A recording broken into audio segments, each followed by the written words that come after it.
Mga kababayan, si Kamanong po, si Katambay Manong po, nagbabalik po muli dito po sa Tambay Makabayan. Komento po na inyong lingkod. Samahan niyo po muli ang inyong Katambay mga kababayan.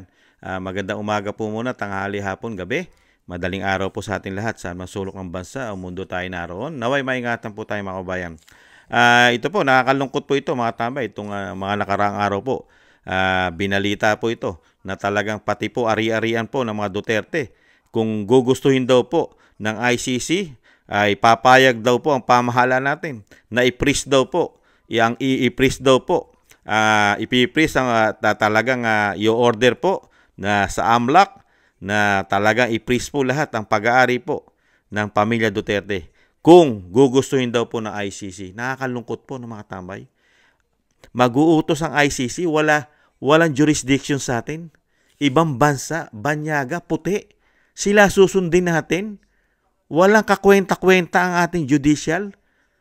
Yun ang susundin natin, ibang bansa, ibang klase, no? Anong klaseng gobyerno meron tayo ngayon? Baldado po ba? Ganyan po ba tayo katangat, kabobo ang ating judicial? Susunod lang po tayo sa mga puti para tayong mga aso? Aso po ba tayo nila? Utusan? Pag sinabi nila, nanginginig pa tayo, susunod sa kanila?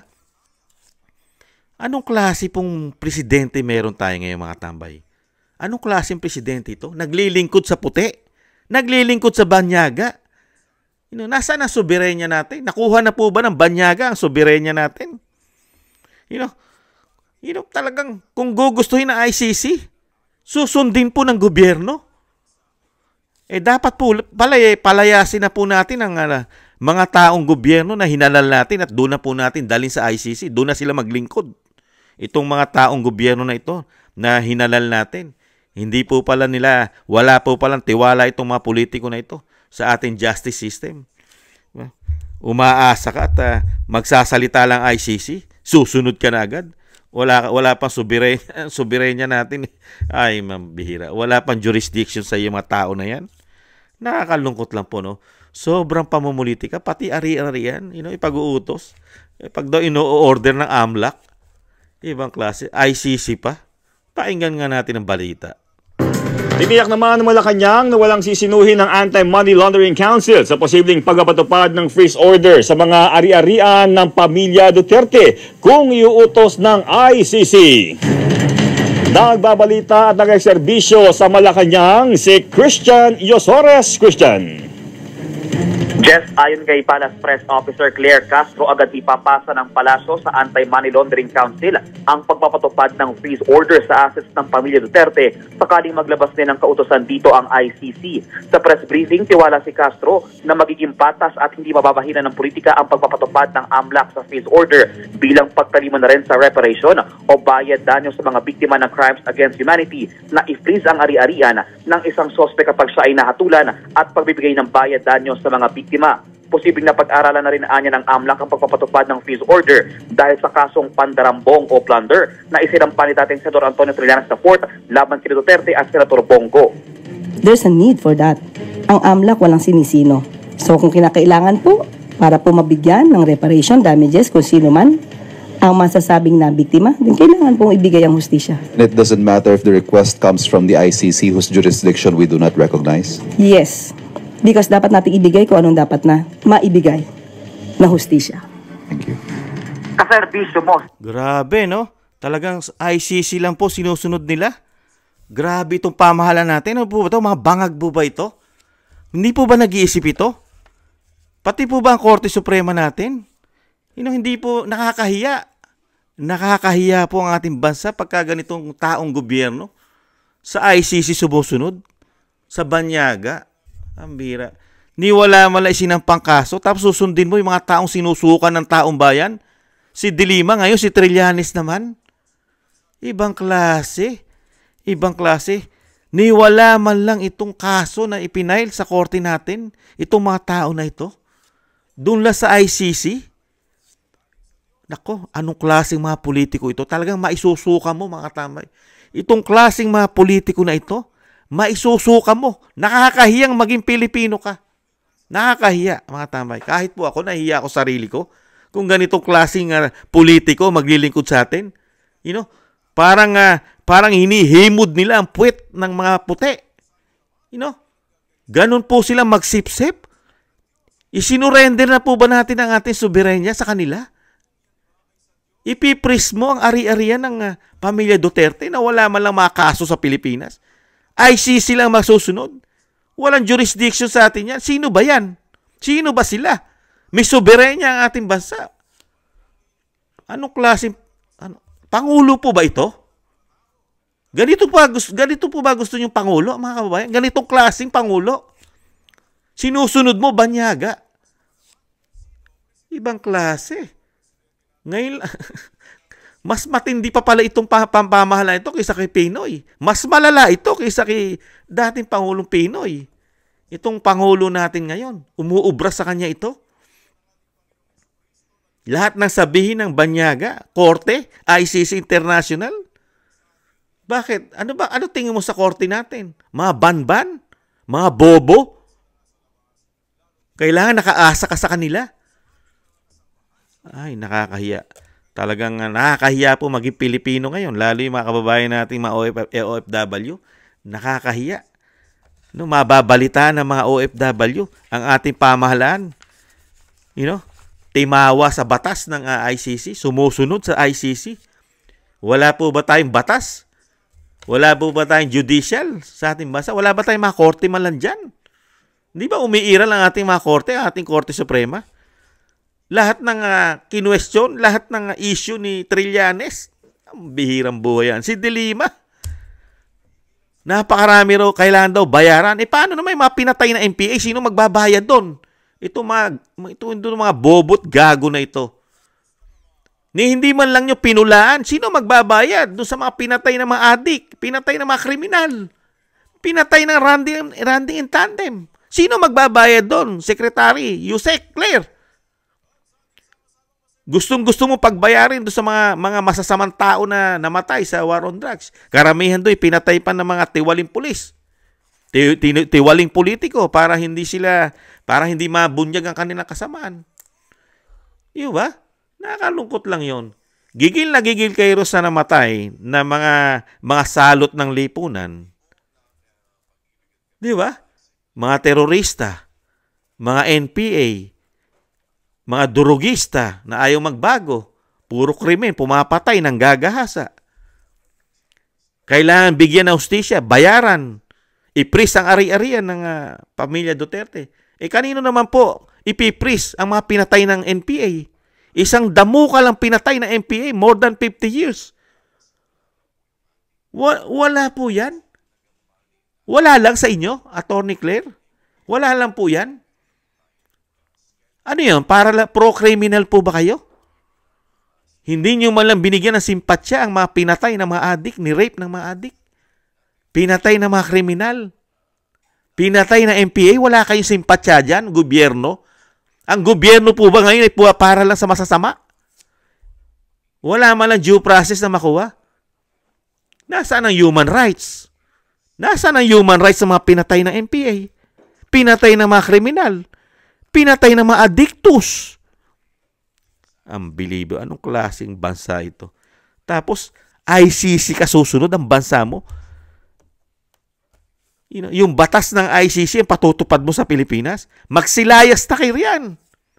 Hindi namin kayo kailangan. Hindi namin kailangan ng Pangulong ganito. Hindi namin kailangan ng ganyang Yusek. Kung kayo naglilingkod lang po sa ibang bansa, naglilingkod lang kayo sa ICC, hindi namin kayo kailangan sa Pilipinas. Napakaraming politiko na po pwedeng pumalit sa inyo. Hindi namin kailangan ng taksil, trader, hudas na politiko sa ating bansa. Hindi namin kailangan ng ganyan. Di ba?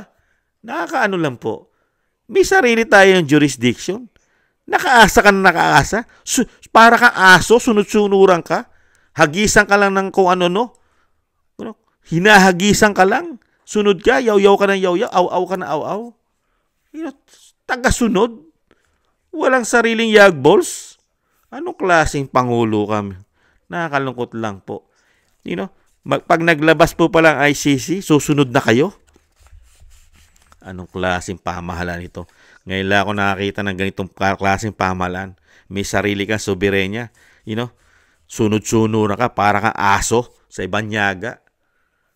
Ang bihirang buhay ano. Magsilayas na kayo sa Pilipinas pagka ganyan. Huwag na kayo sa Pilipinas.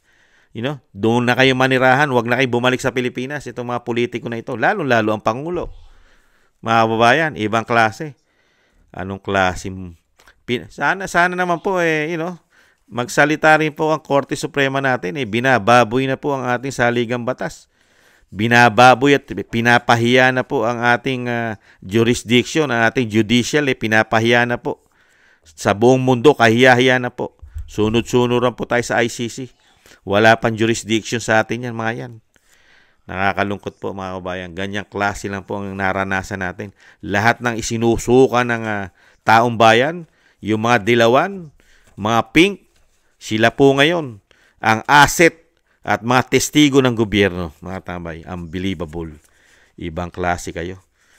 May hangganan naman po yan. May hangganan naman lahat yan. Hindi naman po ipag-aadyan na ang masasama po at ang mga dati po na sinuka ng bayan ay mananatili po ng forever yung mga yan. Hindi naman po ipahihintulot yun.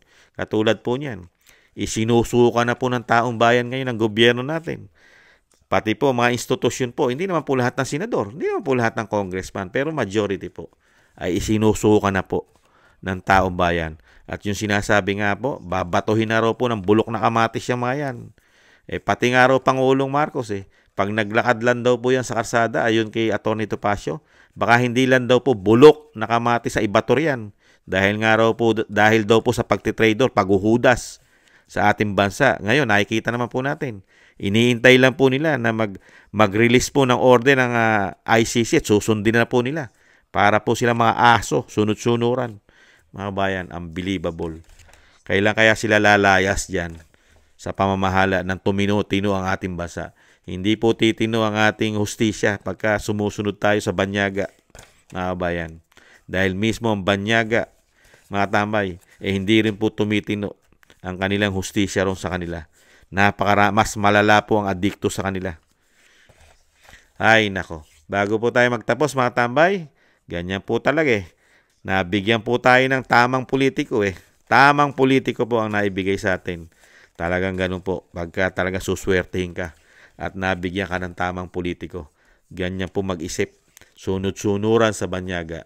Walang sariling yagballs, mga tambay. Yagballs ng Banyaga ang sinusunod. Bago po tayo magtapos, thank you po muna. Siyempre po, kay Kingston ng 123 ng Hong Kong. Thank you po sa mga biyaya. Kila Gina Ray ng Solid DDS ng Berlin, Germany. Jake Yahut, Jasmine Channel. At siyempre po kay Dan Rivero. Shoutout daw po galing kay Dan Rivero, ang CEO na si Michael Jean at si Humphrey Toribio ng Anchorage, Alaska. Shoutout po galing po kay Sir Dan Rivero. Shoutout din po Sir Dan. At siyempre po kila Bon Rosales ng France. Kay John Sarip ng Amsterdam, Holland. Jonah Banks ng Milwaukee, Wisconsin, USA. Julieta Celona ng Sydney, Australia. Ma'am LB. Sir Manny ng Miami, Florida, USA. Grace Obet ng California, USA.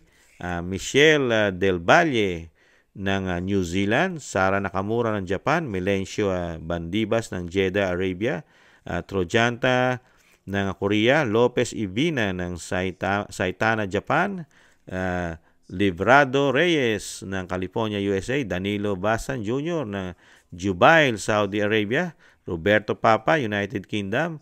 29, Narciso Esteban. Reynaldo Pexon. June De Jesus. Lee Chen. Ana Santos. Bon Rosales. At si Benjamin Garduque. Shoutout po mga kabayan. Ingatan naman po. At thank you rin po sa mga gusto po ng Tambayang mga kabayan sa YouTube at TikTok. At siyempre po, ganun din po sa mga nagko-comment, like, share, and subscribe. Maraming salamat po mga kabayan. At siyempre po, yung dalangin po dasal, wag po natin kalimutan na isama po natin sa dasal at dalangin ang dating Pangulong Duterte, lalo-lalo po na siya po'y maingatan at ang kanyang kalusugan at siyempre po ang kanyang mabilis na paglaya po. at makabalik sa ating bansa. Dahil alam naman po natin na talagang wala pong kasalanan yan, ni wala nga pong kasong isinampa dyan sa ating bansa. Talagang sobra lang po na politika, demolition job, kidnapping pa ang ginawa, mga tambay. Makakalaya po yan. Makakalaya. Wala pong magtatagal ng napakatagal ang kasamaan, mga tambay. Meron at meron pong hangganan yan. Thank you po, mga kabayan. Ingatan nawa po. Paalam. Bye-bye.